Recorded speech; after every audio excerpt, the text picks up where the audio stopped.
तो सबसे ज्यादा केसेस आपके पास किस चीज के आते हैं? मैट्रिमोनियल, मतलब लॉयल्टी आज की डेट में बची नहीं है। चाहे अफेयर केसेस आपके गर्लफ्रेंड बॉयफ्रेंड के हों, चाहे हस्बैंड वाइफ के हों, मल्टीपल अफेयर्स के केसेस मेरे पास काफ़ी आ रहे हैं। ऐसे ही अभी रिसेंटली एक केस आया था जिसमें मैंने वाइफ को रेड हैंडेड पोर्टल में कॉट करा था। जब मैंने इन्वेस्टिगेट करा तो मुझे पता लगा जिम ट्रेनर के साथ अफेयर था, और उसके बाद जो एविडेंस थे वो कोर्ट में हमने सबमिट करे। हस्बैंड को डाइवोर्स ग्रांट हो गया, प्लस बच्चों की जो दोनों बच्चे थे उसकी कस्टडी फादर को मिली। मैं ये नहीं कहूँगा कि हमेशा फीमेल ही गलत होती है, हस्बैंड भी गलत है। फीमेल के केसेस ज़्यादा बढ़े गए हैं, अच्छी पोस्ट पे भी बैठे हुए हैं। उनके अफेयर अपने कलीग के साथ, स्कूल गर्ल्स के साथ, स्कूल गर्ल के साथ, अंडर एज। हमने अभी हस्बैंड को पकड़वाया था, हस्बैंड का अफेयर मल्टीपल फीमेल्स के साथ, और जो उनका अफेयर था अपने ही स्टूडेंट के साथ। एक मर्डर केस आया था, राजस्थान की एक जगह है, वहाँ का एक मर्डर केस था, बीटेक स्टूडेंट था। उसके बाद 15 डेज में मैंने उसकी बॉडी रिकवर करी है, बॉडी के parts recover. Adultery is not a crime in India. तो क्या हाल है दोस्तों, वेलकम टू द मेंटालिटी। मैं हूं आपका होस्ट और दोस्त यश ठाकुर। आज हमारे साथ बहुत ही एक्साइटिंग गेस्ट मौजूद है पॉडकास्ट पे, जिनका नाम है Devvrat Puri Goswami ji. He is a private detective, he is handled a lot of high profile cases internationally also. बहुत ही रिकग्नाइज्ड प्राइवेट डिटेक्टिव है। आज हम उनके साथ बात करेंगे। I hope you stick to the entire podcast. Thanks. आपको स्टार्टिंग से ही इस फील्ड में जाना था या एक्सीडेंट हुआ? It was conscious decision that you wanted to pursue this as a career? मुझे काफ़ी टाइम से मतलब स्टिंग ऑपरेशंस का शौक था। मैं स्टिंग ऑपरेशन काफ़ी मल्टी न्यूज़ चैनल्स में मैं रह चुका हूँ। स्टिंग ऑपरेशन SIT चीफ रहा हूँ वो काफ़ी न्यूज़ चैनल्स में, और कई हाई प्रोफाइल स्टिंग ऑपरेशन मैंने करे हैं।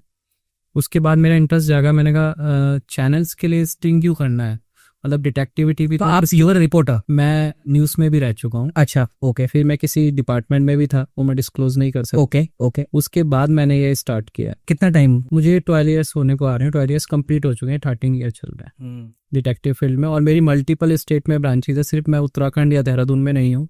मेरी पैन इंडिया लेवल पे ब्रांचेज हैं। जैसे आप देहरादून में हो तो देहरादून डिटेक्टिव एजेंसी, आप जयपुर जाओगे जयपुर डिटेक्टिव एजेंसी, भोपाल जाओगे भोपाल डिटेक्टिव एजेंसी, ऐसे करके मल्टीपल स्टेट में 28 स्टेट में मेरे ऑफिस है। रिक्वायरमेंट क्या होता है कि कौन बन सकता है, कैसे बनते हैं प्राइवेट डिटेक्टिव? देखिए, प्राइवेट डिटेक्टिव बनने के लिए पहले तो आपको एक इंटेलिजेंट होना चाहिए, पूरा इंटेलिजेंस नेटवर्क आपका बिल्कुल हाई लेवल होना चाहिए। अच्छा, उसके बाद आप डिटेक्टिव बन सकते हैं। उसके लिए प्रॉपर PI का कोर्स होता है, हमारे इंडिया में अवेलेबल नहीं है, अमेरिका से होता है, US से प्राइवेट इन्वेस्टिगेटर का कोर्स। उसके बाद आप APDI जो है, APDI आपको ऑथराइज करता है, बट APDI ऑथराइज करने के लिए भी 8 डायरेक्टर की परमिशन चाहिए होती है, तब आप एक PI बन सकते हैं प्रॉपर। तो हमारी गवर्नमेंट ये रिकग्नाइज करती है जो कोर्स जो आप US से बोल रहे हैं? PI इंडिया में लीगल भी है और इनलीगल भी है।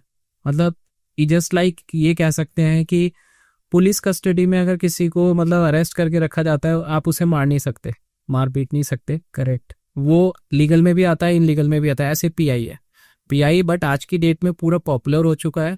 कोर्ट्स भी, जब कोर्ट एक्सेप्ट कर रही है हमारी रिपोर्ट्स को, तो गवर्नमेंट ने भी एक्सेप्ट कर ही लिया है। हालांकि प्राइवेट डिटेक्टिव रेगुलेशन बिल 2007 जो भी अमेंडमेंट पे है इंडिया में, उस पर वर्क चल रहा है।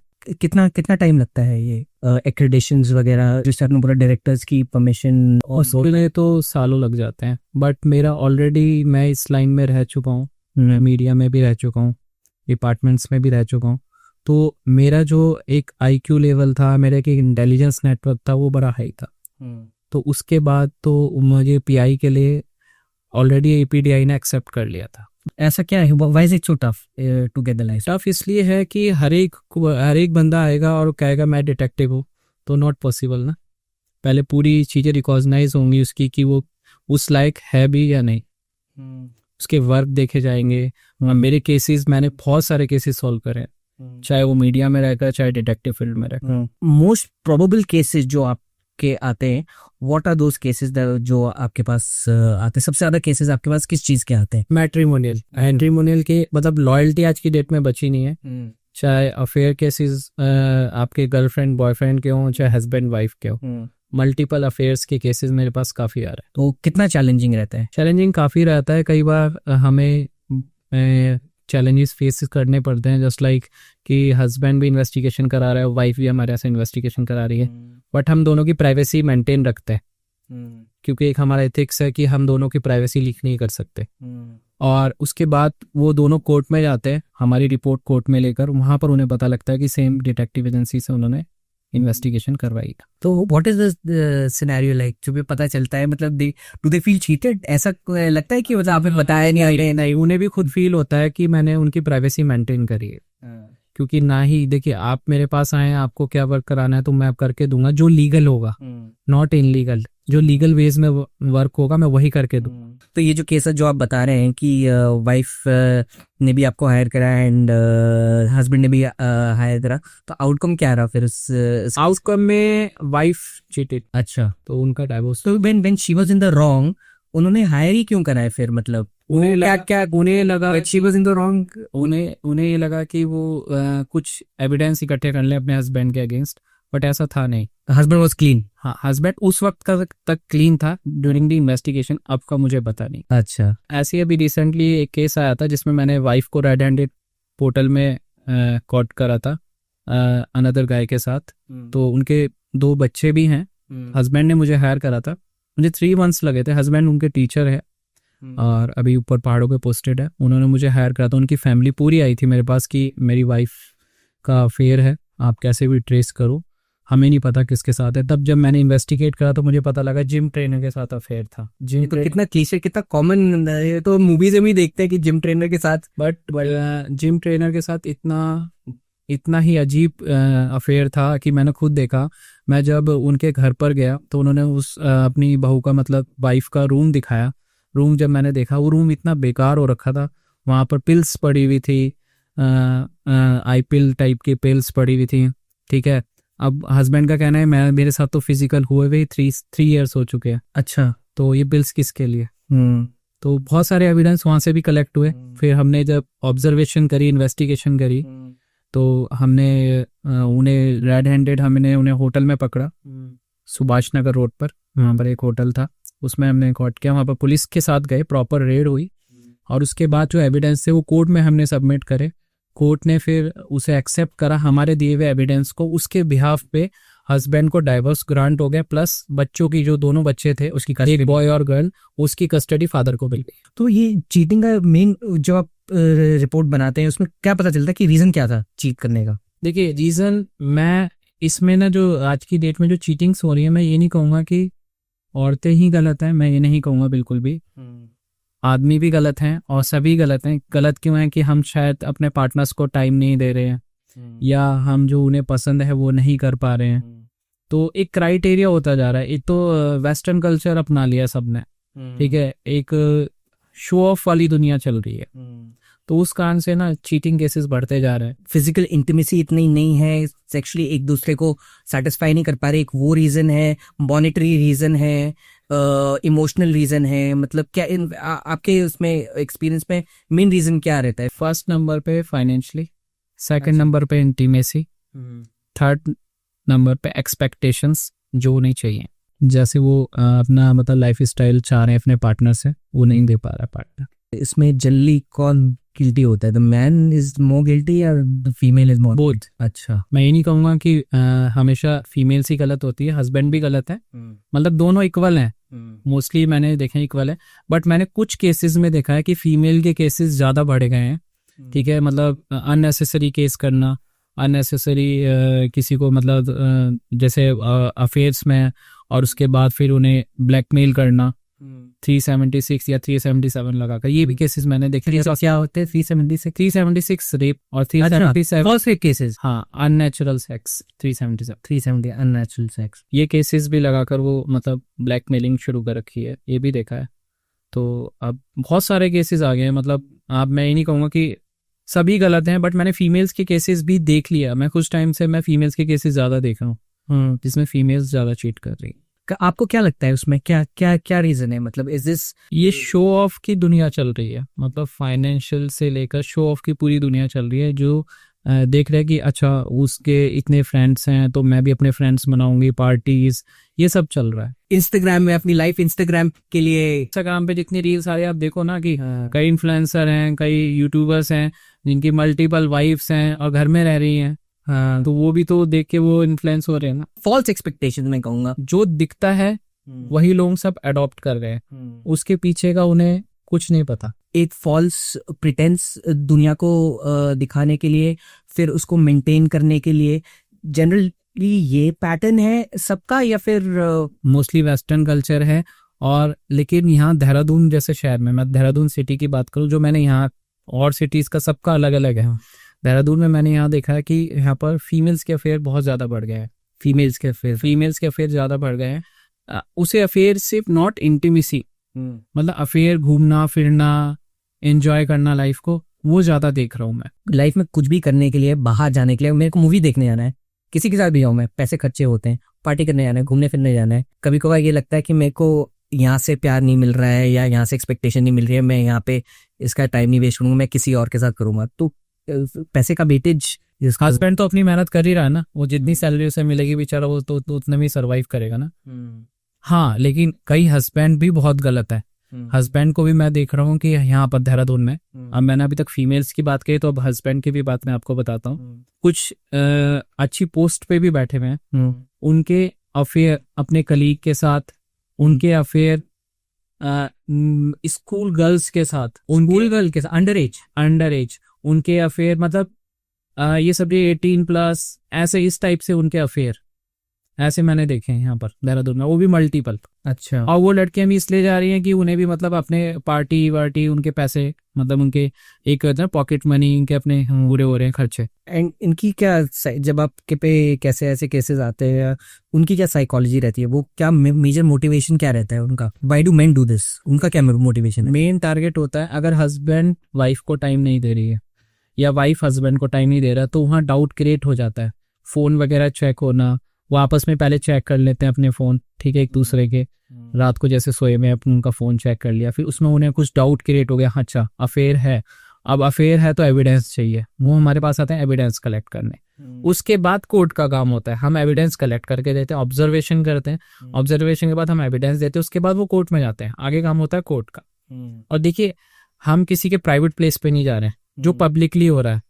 अब आप देखिए ना, कोई अगर मैगी पॉइंट पे जाकर एक आदमी जो मैरिड है और किसी और मैरिड वुमेन के साथ किस कर रहा है पब्लिकली या गाड़ी में बैठ के, करेक्ट, तो वो तो पब्लिक प्लेस हो गया ना, पब्लिक प्लेस हो गया। पब्लिक प्लेस की अगर वीडियो या फोटोज कोर्ट में जा रही है, नॉट अ इनलीगल। मैं किसी के प्राइवेट प्लेस पे नहीं जा सकता, हम किसी के प्राइवेट प्लेस पे नहीं जा सकते, और होटल भी एक पब्लिक प्लेस है, ठीक है। आप वहाँ पर जाइए, पुलिस के साथ जाइए, प्रॉपर रेड करिए। अगर हस्बैंड ने, जैसे अभी मैंने पीछे भी आपको बताया कि हस्बैंड ने रेड करी थी, एक वाइफ को कॉट किया था हमारे थ्रू, उसके बाद उनका डाइवोर्स हुआ। ऐसे ही हमने अभी हस्बैंड को पकड़वाया था, वाइफ डॉक्टर थी और हस्बैंड प्रोफेसर थे किसी कॉलेज में। तो हस्बैंड का फिर मल्टीपल फीमेल्स के साथ, वहाँ मैंने उन्हें प्रेमनगर रोड पे एक रिजॉर्ट था, उसमें वहाँ पर मैंने रेड हैंडेड उनके हस्बैंड को वाइफ ने कॉट करा। और जो प्रोफेसर थे वो उनकी भी एज ज़्यादा नहीं थी, वो न्यूली, मतलब ये समझिए न्यूली प्रोफेसर बने थे, मतलब 35 to 36 ऐसे। और जो उनका अफेयर था अपने ही स्टूडेंट के साथ। अच्छा। उनका मैंने एविडेंस कलेक्ट कराया, पुलिस के साथ गए, एविडेंस कलेक्ट कराया, रेड हैंडेड कॉट करा, उसके बाद उनका कोर्ट में केस गया, डाइवोर्स हो गया। नहीं है। तो आपके एक्सपीरियंस में अभी सबसे ज्यादा अनयूजुअल केस कौन सा है आपको, जिसका आपको भी लगा हो कि यार ये तो बड़ा अजीब है? एक मर्डर केस आया था। अच्छा। बट दूसरी स्टेट का, ये मैं बात बता रहा हूँ आपको 2018 की। ओके। राजस्थान की एक जगह है, वहाँ का एक मर्डर केस था, बीटेक स्टूडेंट था, मिसिंग था वो काफी टाइम से। ओके। तो उनके राजस्थान के, तो उनकी जयपुर ब्रांच, हमारी जयपुर ब्रांच में वो केस आया। उन्होंने कहा कि आप सर से मिलिए, सर उत्तराखंड में ही बैठते हैं। वहाँ से फिर मेरा अपॉइंटमेंट दी लिया उन्होंने, और फिर मेरे पास आए देहरादून ऑफिस में। उसमें एक्चुअली सारी ब्रांचेस में जाता रहता हूँ मैं, वैसे देहरादून से ही। ओके। तो मेरे पास आए, वो कह रहे मिसिंग है मेरा बेटा काफ़ी टाइम से। सिस्टर भी आई उस लड़के की। तो मैंने कहा ठीक है। पुलिस ने, कह रहे पुलिस ने करा, पुलिस ने जितना करना था काम कर दिया, बट नहीं मिल रहा है। वो सर्च कर लिया, पेपर्स सब जगह वायरल कर दिए, फोटोज़ वायरल कर दी, बट नहीं मिल रहा। वो स्टूडेंट घर से निकला VI के शोरूम तक, वोडाफोन के शोरूम तक, अपनी सिस्टर के सिम को सही करवाने, कुछ ऐसा था। ओके। बट उसकी स्कूटी एक नदी के पास मिलती है, उसके बाद से कोई लोकेशन नहीं उसकी, कुछ नहीं। ओके। मुझे लगे उसमें 15 डेज लगे। उसके बाद 15 डेज में मैंने उसकी बॉडी रिकवर करी है, बॉडी के पार्ट्स। बॉडी के पार्ट से कवर? बॉडी के पार्ट से को रिकवर करे हैं नदी के पास से ही। कहाँ से मिली है बॉडी? एक्चुअली सीन ये था, जो उसकी गर्लफ्रेंड का वन साइडेड लवर था, उसने उसे मारा था। उस वन साइडेड लवर ने उसे? तब मैंने उसकी बॉडी रिकवर करके प्रॉपर पुलिस को हैंडओवर करवाई। उसके बाद डीएनए वगैरह टेस्ट हुआ तो फाइनलाइज हुआ कि वही है। सजा हो गई उसको? हाँ, वो अरेस्ट हो गया था उसी वक्त ही। एक केस पे कितने रिसोर्सेज एक टाइम पे लग जाता है? कई बार देखिए, मेरे पास मेल एजेंट भी है, फीमेल एजेंट भी है। ओके। ट्रेंड है साले, उन्हें मैंने ही ट्रेन करा है। अच्छा। और रिसोर्सेज की बात ऐसी है कि रिसोर्सेज में हमें अपने नेटवर्क बहुत ज़्यादा लगता है, इक्विपमेंट्स लगते हैं, गैजेट्स लगते हैं। उसके बाद हम अपने इक्विपमेंट से और गैजेट्स से और सोर्सेज से तब हम कोई केस सॉल्व कर पाते हैं। डायरेक्टली नहीं कि किसी केस में ऐसे ही सॉल्व हो जाता है। हाँ। सब है नेटवर्क का खेल। हाँ, करेक्ट। हाँ, डिटेक्टिविटी एक टोटल नेटवर्क बेस्ड है। बट कई बार होता है मैं खुद भी फील्ड में जाता हूँ, ऐसा नहीं है कि मैं ऑफिस में बैठता हूँ। हाँ। मैं खुद भी फील्ड में जाता हूँ, एजेंट्स के साथ जाता हूँ। मैं कई बार एजेंट्स के ऊपर भी मॉनिटरिंग करता हूँ कि एजेंट्स क्या वर्क कर रहे हैं, मेरे कर रहे हैं नहीं कर रहे हैं। हाँ, काम कर रहे हैं। हाँ, हम एजेंट्स की लोकेशन रखते हैं अपने पास। हम एजेंट्स को कभी भी वीडियो कॉल कर देते हैं। एक एजेंट के ऊपर दूसरा एजेंट होता है कि वर्क कर रहा है नहीं कर रहा है। मतलब प्रॉपर हायरार्की रहती है कि मतलब कि you somebody is reporting to somebody, वो उसका पूछ रहा है कि कैसे काम हो रहा है कि नहीं हो रहा है। हाँ। और दूसरी बात ना, एजेंट्स किसके लिए काम कर रहे हैं उन्हें भी नहीं पता होता कि क्लाइंट कौन है। तो ब्रीफ क्या मिलता है उनको सिर्फ एक एड्रेस लोकेशन मिलती है कि यहाँ से एक बंदे को देखना है, ये है बस, इतना? बस, और कुछ नहीं। क्या इसका क्या रीजन है? मतलब ट्रस्ट इश्यूज हैं या इन्वेस्टिगेशन को मतलब ट्रस्ट इशू नहीं है इसमें, मैं ट्रस्ट इशू नहीं कहूँगा। मैं भी देखना चाहता हूँ कि मेरे जो एजेंट्स है कितने कैपेबल हो गए, तो मैं उन्हें कम से कम इंफॉर्मेशन देता हूँ। काफी क्लाइंट्स आपको 007 की तरह आपको देखते हैं कि ये कोई जेम्स बॉन्ड है, ये सारा इंफॉर्मेशन निकाल के देगा, सीक्रेट सर्विस, ऐसे मतलब ऐसा आपको ट्रीट करते हैं। इसमें काफी सारी चीजें भी आती है, इक्विपमेंट्स, गैजेट्स हम सुनते हैं, मतलब बहुत ही इंटरेस्टिंग चीज है ये। इक्विपमेंट्स क्या क्या यूज होते हैं और आप कैसे यूज करते हो इसको? ठीक है, मेरे पास हिडन डिवाइसेस रहते हैं। मेरे पास हिडन डिवाइसेस रहते हैं, हिडन ऐप रहते हैं। Hidden app? अभी आपका फोन है, आपके फोन को मैं एक स्पाई कैमरे में कन्वर्ट कर सकता हूँ। अच्छा। आप फ्रंट कैमरे से अगर किसी की वीडियो बनाओगे तो फोन ऑन रहेगा, बट हमारे ऑफ रहता है। अच्छा, करेक्ट। तो मेरे को आई हैव टू डाउनलोड? नहीं, वो ऐसे नहीं मिलता प्ले स्टोर पे, वो डायरेक्टली प्ले स्टोर पे नहीं है। अच्छा, तो कैसे? हमारे अपने सॉफ्टवेयर है। अच्छा, ओके। डिवाइसेस हो गए, मतलब स्पाई डिवाइसेस जस्ट लाइक एक वॉच हो गई, चश्मे हो गए, बटन कैमरा हो गया। और आज की डेट पे तो नए कैमरे आ रहे हैं हम जो कर रहे हैं डेवलप। बट ये जो भी कैमरे यूज होते हैं लीगल वेज में यूज होते हैं, ये नहीं कि किसी भी इनलीगल वर्क में। ये how do you in equipments का प्रोक्योरमेंट आप कहाँ से लेते हो? सब चाइना से आता है। और सबसे इफेक्टिव डिवाइस कौन सा रहता है? Button camera. बटन कैमरा मुझे खुद पसंद है। बटन कैमरे में मैं, अगर मेरे यहाँ पर भी बटन पे कैमरा लगा होगा तो मैं कंटिन्यू आपके 24 आवर्स पावर बैंक के साथ रिकॉर्डिंग कर सकता हूँ कंटिन्यू।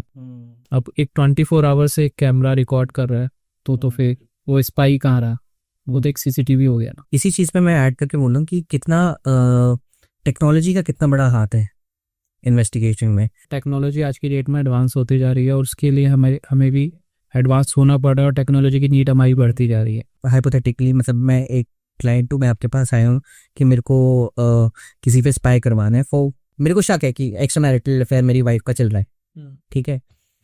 तो आपका स्ट्रक्चर क्या रहता है? What are the first few things that you do? आप वो प्रोसेस फॉलो करते हो, इससे आपको मिल जाएगा। वो प्रोसेस थोड़ा सा समझाइए कि what are the first few steps that you start off with, और उसके बाद आप मेरे को पूरा ले जाइए कि मतलब प्रोसेस क्या रहता है। हम अपॉइंटमेंट देते हैं, सब कुछ लीगल में रहता है कि आपने कनेक्ट करा हमें, ओके ठीक है, आप मेरे पास आए, उसके बाद आपने अपनी प्रॉब्लम बताई, वो जो प्रॉब्लम बताते हैं वो रिकॉर्डेड रहती है, ठीक है, कि जो क्लाइंट मुझे बता रहा है वो जेन्युइन प्रॉब्लम है या नहीं। उसका प्रॉपर केस हम रखते हैं, उसका लिखते हैं।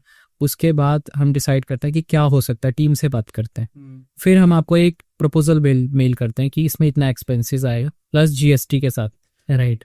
18% जीएसटी लगता है इन्वेस्टिगेशंस पर, राइट। ये लीगल है, आपको सोचो अगर इन्वेस्टिगेशंस इनलीगल होती तो जीएसटी क्यों लगता? तो इट इज, हाँ, मतलब गवर्नमेंट मान रही है कि दिस इज लीगल। हाँ, इन्वेस्टिगेशन। और फिर अगर आप जीएसटी दे रहे हो तो ऑब्वियसली गवर्नमेंट। आप मेरे पास आए, मैंने आपको प्रपोजल दिया, फिर आपने वो प्रपोजल एक्सेप्ट करा, उसके बाद आपका हमारे एक एनडीए एक agreement, non disclosure agreement, proper एक एग्रीमेंट साइन होगा कि ये हमारी टर्म एंड कंडीशंस है और आपको ये हमें ये इन्वेस्टिगेट करना है और आप हमें ऑथराइज कर रहे हो अपनी वाइफ की ऑब्जर्वेशन के लिए, आप ऑथराइज कर रहे हो, हम नहीं होता। आप परमिशन दे रहे हो तो दिस इज रिकॉर्डेड। आप मुझे एड्रेस वगैरह दोगे, मैं इन्वेस्टिगेट करूंगा, हमें कुछ सस्पिशियस जगह लगेंगे, फिर हम आपको कॉल करेंगे कि आप आइए, हमें यहाँ सस्पिशियस लग रहा है। अच्छा, इमीडिएटली वहीं पे आप कॉल क्लाइंट को बोल सकते हैं कि यहाँ पे हमें लग रहा है, आप आ जाइए। अच्छा, इसके बाद क्लाइंट का काम होता है, क्लाइंट को हम पहले लीगल वेज में बोलते हैं कि आप 100 नंबर पे कॉल करिए,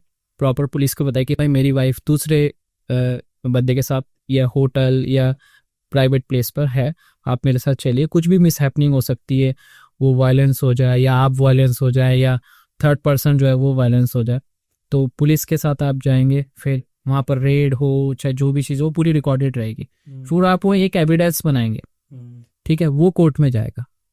उसके बाद आपको जो भी एक्शन लेना है, जिस भी वे में जाना है कि एडल्ट्री प्रूफ हो रही है, हालांकि एडल्ट्री आज की डेट में इनलीगल नहीं है, लीगल है, मतलब आप भी अफेयर चला सकते हैं, आपकी वाइफ भी अफेयर चला सकती है, बट डाइवोर्स का आधार बना रहा है। मतलब मैं क्राइम तो ही है, adultery is not a crime, not a crime in India.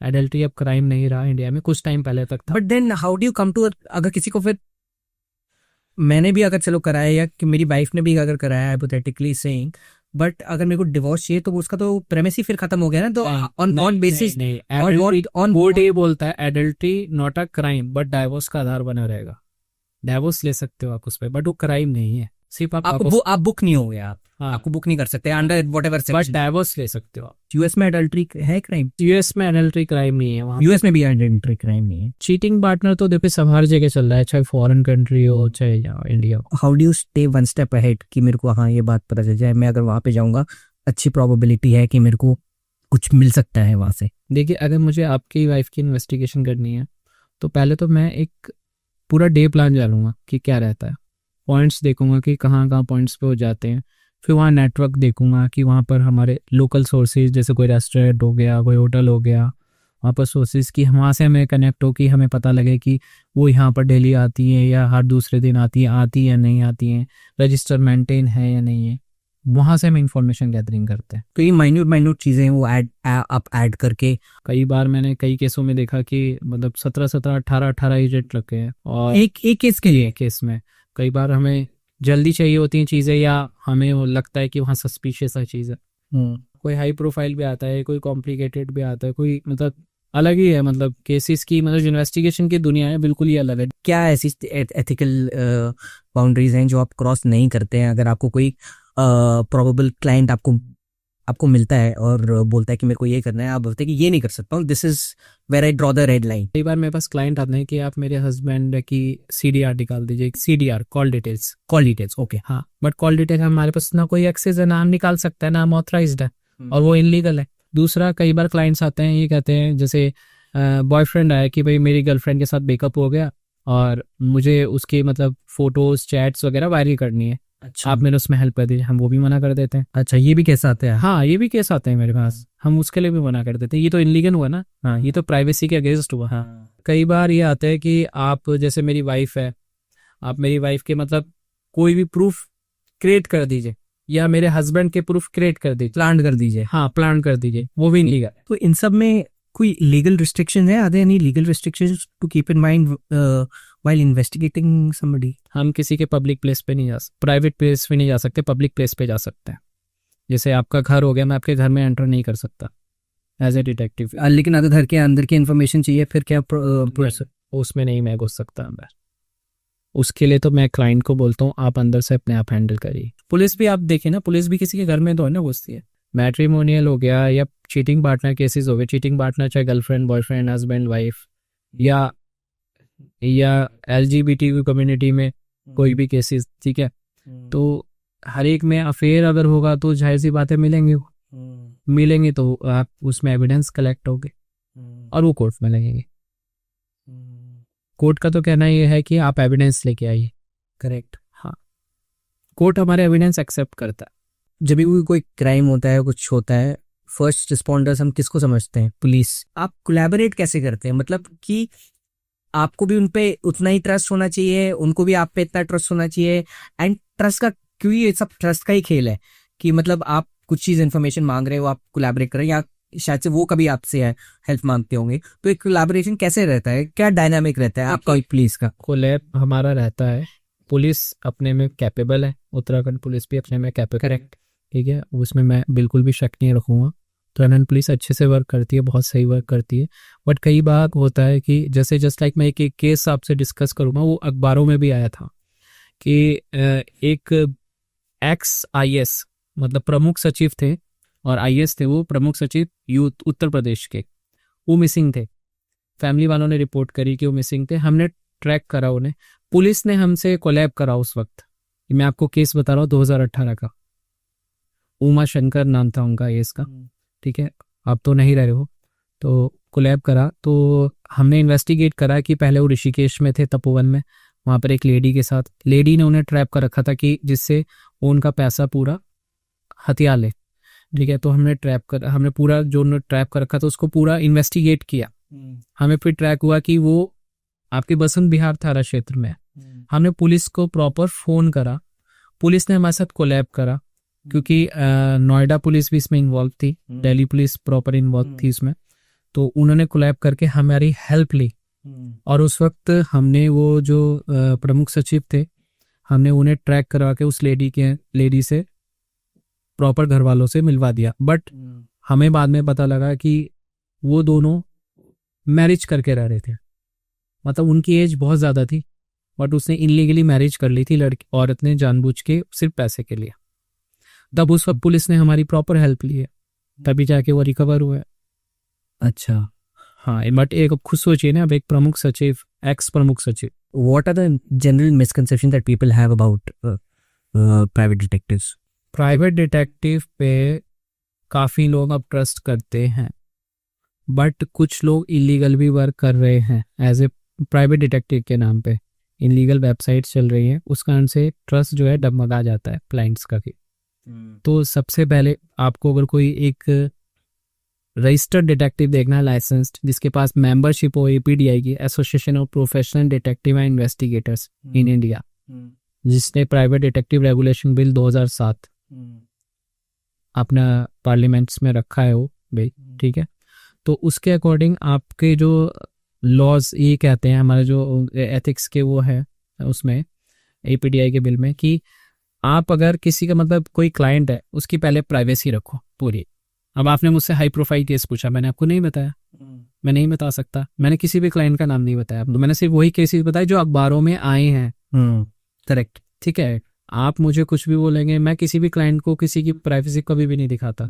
कई बार मैं ये नहीं कहूंगा कि मैं 100% मैं काम कर जाता हूँ, कई बार केसेस में नहीं हो पाता जो क्लाइंट की एक्सपेक्टेशन होती है, राइट। कई बार देखिए, क्लाइंट अगर मुझसे एक्सपेक्ट करा कि आप अफेयर ढूंढ के ही लाओ, नहीं निकल पाता उसमें अफेयर, जब है ही नहीं, नॉर्मल रूटीन है, तो मैं भी क्या करूँ उसमें, करेक्ट।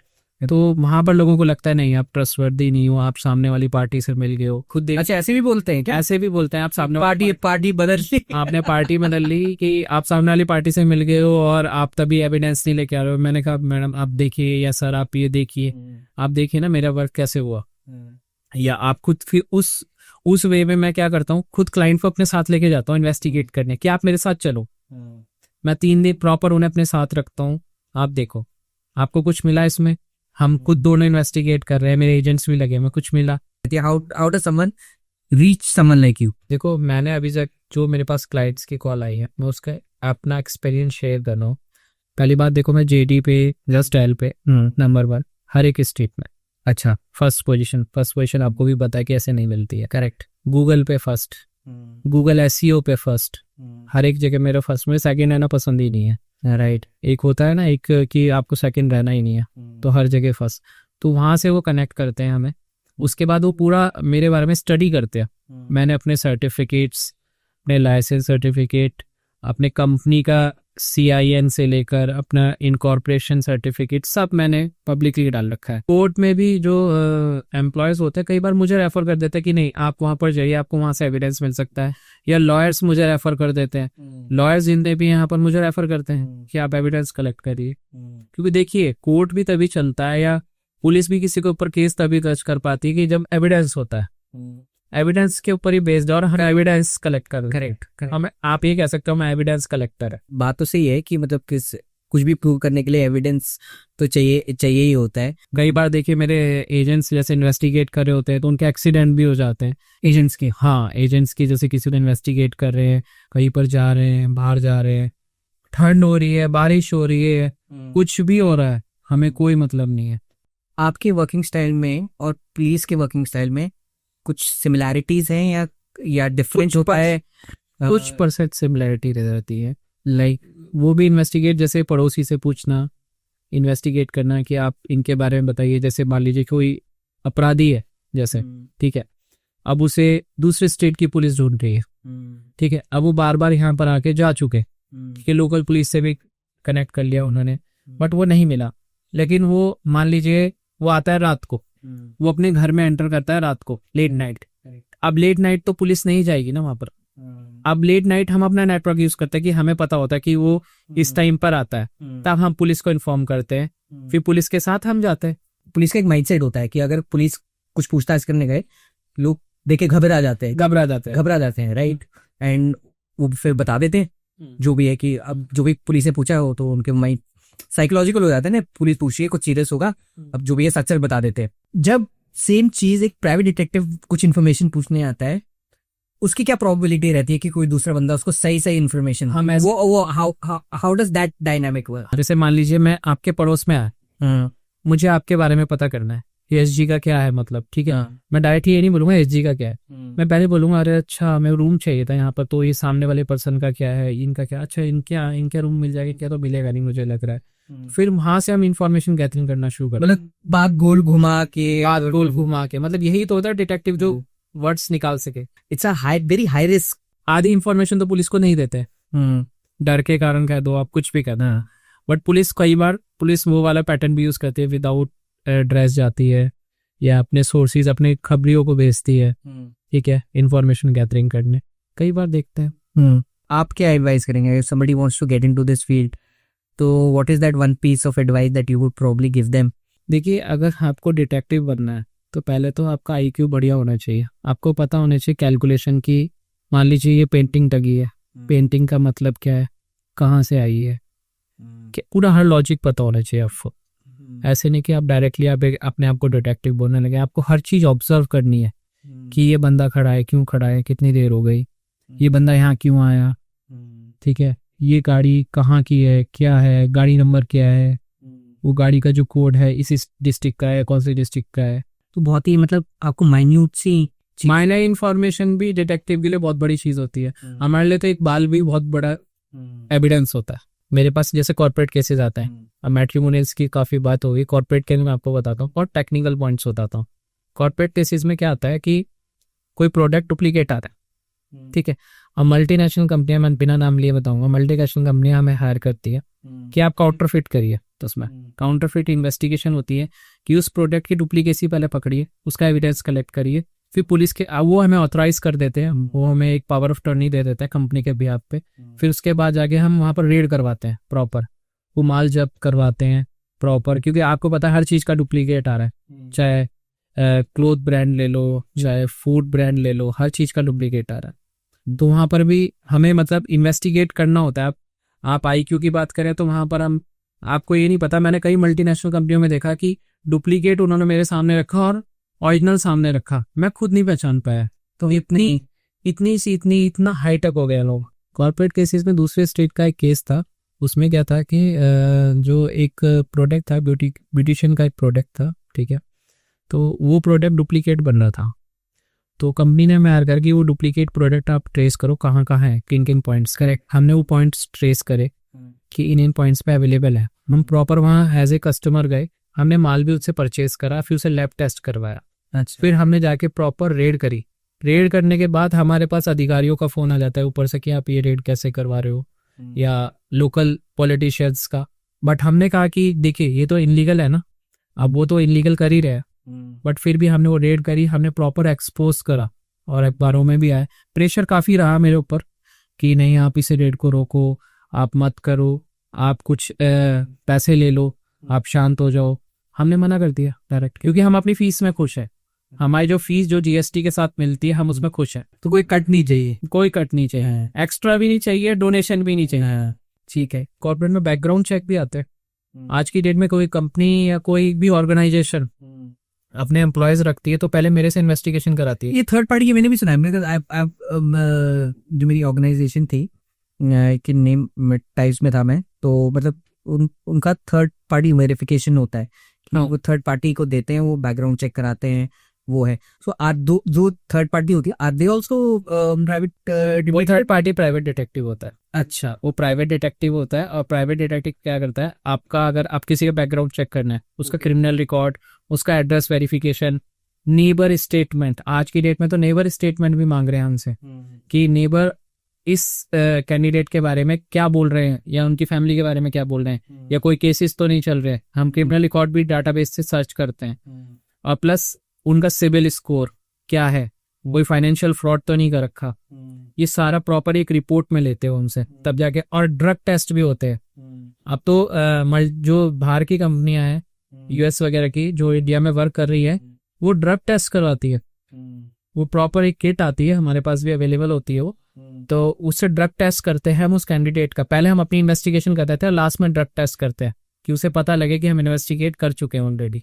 करेक्ट। पहले शुरुआत में कर लेंगे तो अपनी चीजें वो बिल्कुल क्लीन कर लेगा ऑब्वियसली। हाँ, ड्रग टेस्ट करते हैं कि वो ड्रग्स वगैरह तो नहीं लेता है। कंपनीज तो बल्कि मेरे से तो ये भी इन्वेस्टिगेशन, ये तो बैकग्राउंड का बताया मैंने, कंपनी तो ये भी इन्वेस्टिगेशन करते हैं। उनके साथ जितने भी फ्रॉड होते हैं, कंपनी के साथ भी फ्रॉड होते हैं, तो वो फ्रॉड इन्वेस्टिगेशन भी, जो फ्रॉड पर्सन को सर्च करने के लिए, उनके सेट्स वगैरह सर्च करने के लिए, वो इन्वेस्टिगेट भी कराती है हमसे कि ये बंदा हमसे फ्रॉड करके गया, फिर उन्होंने कोर्ट में क्लेम करा तो कोर्ट से वारंट जारी हुए कि भैया आप इसके एसेट्स लेके आओ, वहां से रिकवर करो। करे अब बंदा तो गायब है, तो कंपनी हमें हायर करती है कि आप इस बंदे को ट्रेस करो, ढूंढ के दो।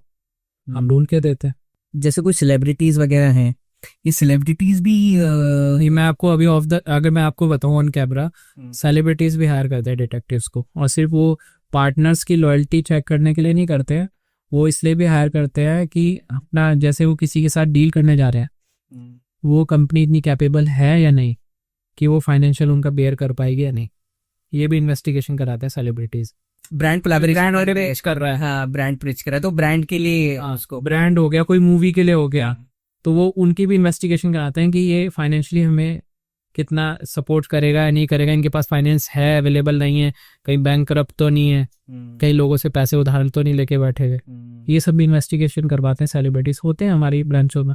आप इन्वेस्टिगेशन कुछ कर रहे हैं and suppose the links are connected internationally also, तो वो आप कैसे डील करते हैं कि ये इंटरनेशनल और आपको इन्वेस्टिगेशन करना है, आपका क्लाइंट है एंड थरा इन्वेस्टिगेशन आप करते हो, बट जब इंटरनेशनल बॉर्डर्स पे बात आ जाती है तो वो आप कैसे मैनेज करते हो? Do you have sources?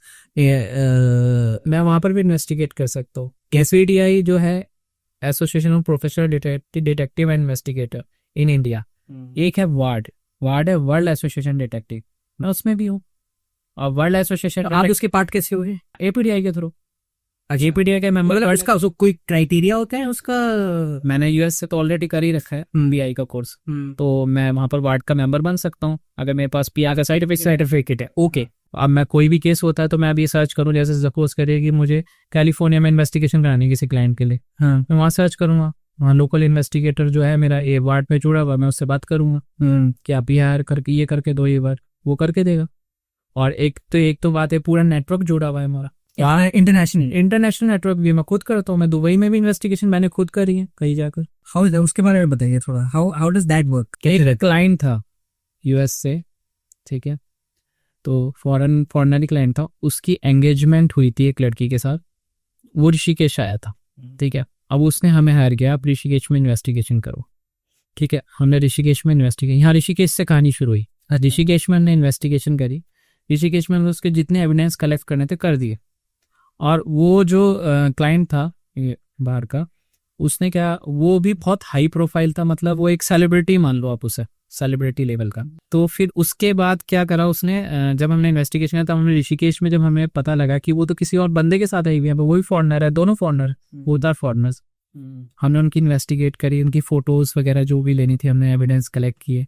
उसके बाद उसने कहा कि आप ये तो आपने बहुत बढ़िया कर दिया, बट ये अब दुबई जा रही है। हम दुबई गए, वहाँ पर मैं प्रॉपर मैं गया, मेरा एजेंट गया एक, ठीक है, हम दो जने। आप पर्सनली गए? आप मैं पर्सनली गया, खुद मैं इन्वेस्टिगेट करा। ओके, तो उसके बाद मैं वहाँ लोकल इन्वेस्टिगेटर को कनेक्ट किया वहाँ पर, तो वो आया, हम 3 जनों ने इन्वेस्टिगेट किया। वहाँ पर तो क्या है, वहाँ पर अब फॉरेन कंट्री में हर चीज का एक्सेस है, मतलब पुलिस से पहले तो डिटेक्टिव जाता है वहाँ पर। हमारे इंडिया में नहीं है, बट फॉरेन कंट्री में तो पुलिस से पहले डिटेक्टिव जाता है, वहाँ डिटेक्टिव वैल्यूज बहुत ज्यादा है। तो उस दुबई में जब हम गए, वहाँ पर इन्वेस्टिगेट करा, हमें पता लगा उसकी तो मल्टीपल अफेयर है उस लड़की। हाँ, वो लड़की यहाँ पर तो उस लड़के के साथ थी, उसे छोड़ के फिर वो वहां चली गई दुबई की, मैं दुबई जा रही हूँ इसी काम से।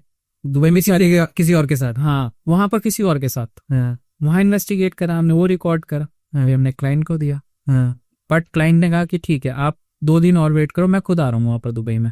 हाँ। वो दुबई आया, उसने रेड हैंडेड कॉट किया उसे, और वो भी दोनों ही बोथ आर सेलिब्रिटीज। अच्छा।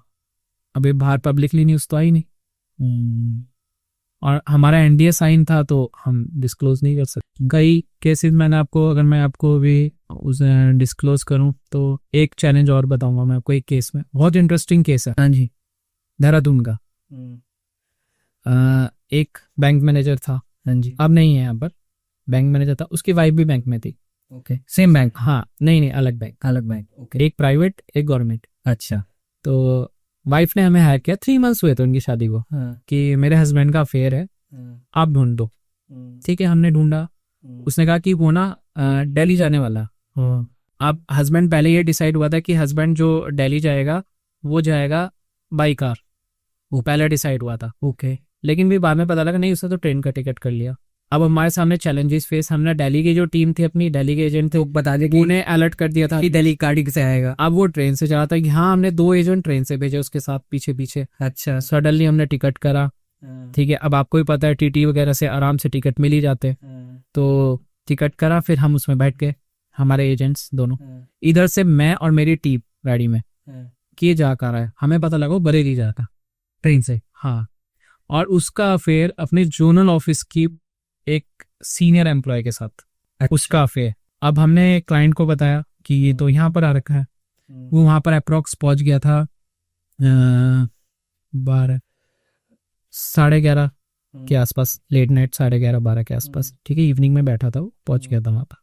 फिर हमने क्या करा, हमने क्लाइंट को बोला, हमने पूरी दिन इन्वेस्टिगेशन करी उसकी, ठीक है, कि ये तो दिल्ली बोल के बरेली में आया हुआ है, ठीक है।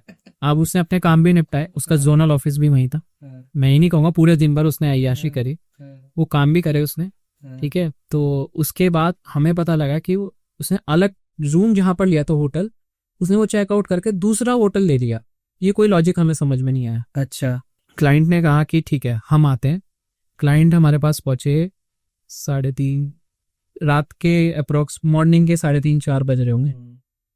उससे पहले हम सारी चीजें देख चुके थे। उसने दूसरा होटल लिया, वहां पर उसकी वो सीनियर एम्प्लॉय वो आ रही है आराम से पैदल चलती हुई, ठीक है, होटल में अंदर घुसी रूम में, ठीक है। उसके बाद हमने रजिस्टर देखा, रजिस्टर की एंट्री देखी, हमने भी वहां पर रूम लिया प्रॉपर, ठीक है। हमने उसके रूम सामने था, हमारा रूम बिल्कुल इधर था अपोजिट, हमने भी रूम लिया प्रॉपर। तो हमने क्लाइंट को बोल दिया, सुबह हमने कहा, फिर क्लाइंट आ गई 4:30 बजे के आसपास पहुंच गई थी वो, ठीक है। 3:30-4 बजे एंटर करा, 4:30 बजे ऑफ बटन पे। हमने क्लाइंट को बोला 100 नंबर पे कॉल करो, उसको 100 नंबर पे कॉल करा। यूपी पुलिस की 2 गाड़ियां आई, प्रॉपर 2 गाड़ियां, और 2 गाड़ियां कम से कम ऐसे होंगे इसमें 12 से 13 जने, 12 से 13 क्यों, आई डोंट नो क्यों आए वहां पर, ठीक है। वो आए, उन्होंने कहा कि ये सीन है, मेरा हस्बैंड दूसरी औरत के साथ अंदर है, कुछ भी मिस हैपनिंग हो सकती है। अभी हस्बैंड को कुछ नहीं पता है? हस्बैंड को कुछ नहीं वो पता, अपने बैंक एम्प्लॉय के साथ है। हाँ, आप विश्वास नहीं करोगे, हमने जब रूम खुलवाया उसके साथ वो रेड हैंडेड पकड़ा गया। कपड़े, अंडरगारमेंट्स उसके ऐसे ही बिखरे हुए हैं, लड़की के लड़के के, ठीक है। कपड़े पहन लिए थे बट कपड़े सारे फैले हुए दिख रहे थे, ठीक है। लड़की ने, जो वाइफ थी, उसने कुछ नहीं कहा, उसने ना मारा पीटा, बल्कि उसके कपड़े वगैरह प्रॉपर पहनवाए उसे, ठीक है। पुलिस ने भी प्रॉपर वीडियो बनाई, प्रॉपर वीडियोग्राफी हुई इस चीज की। उसके बाद वो कोर्ट में लगा और डाइवोर्स ग्रांट हो गया। 3 मंथ शादी को हुए थे, 12 मंथ्स, जस्ट 3 मंथ्स। फिर मैं दूसरा केस भी आपसे शेयर करूंगा, ये भी बड़ा इंटरेस्टिंग केस है, ये ड्रग्स से रिलेटेड है। फादर ने हायर किया हमें हेल्थडॉम में कि अब मेरा बेटा ड्रग्स लेता है, नशा करता है, ड्रग्स वर्ड नहीं बोला, नशा करता है। अब ये नहीं पता, कोई भी नशा हो सकता है, ड्रिंक कोई भी। करेक्ट। हमने इन्वेस्टिगेट करा, हमने पूरा एविडेंस दे दी कि वो इसका दोस्त है, उसको मतलब एक पैडलर्स लाके देते हैं, ठीक है, उनसे लेता है, कलेक्ट करता है और ये यहाँ पर इस पॉइंट पे बैठते हैं। प्रॉपर वीडियोग्राफी करके हमने दे दी फादर को जब दे दी, फादर ने पूरी फैमिली बैठाई कि आप ये क्या कर रहे हैं, मेरा बेटे को कौन बिगाड़ रहा है, ठीक है। उस लड़के को भी बुलाया जो उसका फ्रेंड था, प्रॉपर एक्सपोज हो गया। अब बेटे ने क्वेश्चन किया वहां पे, आपको कैसे पता लगा? फादर की गलती, फादर ने बोल दिया मैंने डिटेक्टिव हायर किया था, वो फादर नहीं बता दिया। अब वो कुछ टाइम बाद मेरे पास आया कि आपने ऐसा क्यों किया, बहुत वायलेंस होने लगा। हमने उसे काउंट डाउन किया, मैंने कहा देखो गलत तो कर ही रहे थे ना, मैंने उसकी काउंसलिंग करी प्रॉपर बैठ के। तो बट उसका वायलेंस नेचर उसका ये था कि वो वहां पर मतलब कुछ भी कर सकता था, वो इतना वायलेंस हो रखा था। तो यहाँ पर भी हमें मेजर फैक्ट ये था कि मैं आपको जिसमें पॉइंट बताना चाहूंगा मोरल की, हमने तो प्राइवेसी लीक नहीं करी, फादर ने मेरे क्लाइंट ने खुद ही बता दिया, खुद ही रिलीज कर दी अपनी प्राइवेसी। क्या आपको सीख मिलते हैं? कोई भी आपने अगर कोई केस करा है, हर चीज का एक वो होता है, there is a teaching to everything on a personal front also and a professional front also. कुछ लर्निंग्स आपको अपने पर्सनल लाइफ में आपको लगी हैं? अपने पार्टनर को टाइम देना चाहिए और अच्छे से ट्रीट करना चाहिए। Dev ji thank you so much, thank you. आपने अपने बिजी स्केड्यूल से टाइम लगा के आए। I had a wonderful chat, कितनी सारी चीज़ें समझने को मिली, इतनी एक्साइटिंग कॉन्वर्सेशन थी। जब भी आपके पास नेक्स्ट टाइम हो, I would love to host you again. Thank you again for coming, thank you so much, thank you, bye. तो गाइज ये थी हमारी कॉन्वर्सेशन देवव्रत गोस्वामी जी के साथ। मेरे को तो बहुत ज्यादा मजा आया। I hope you like the podcast and please do like, share and subscribe to the mentality.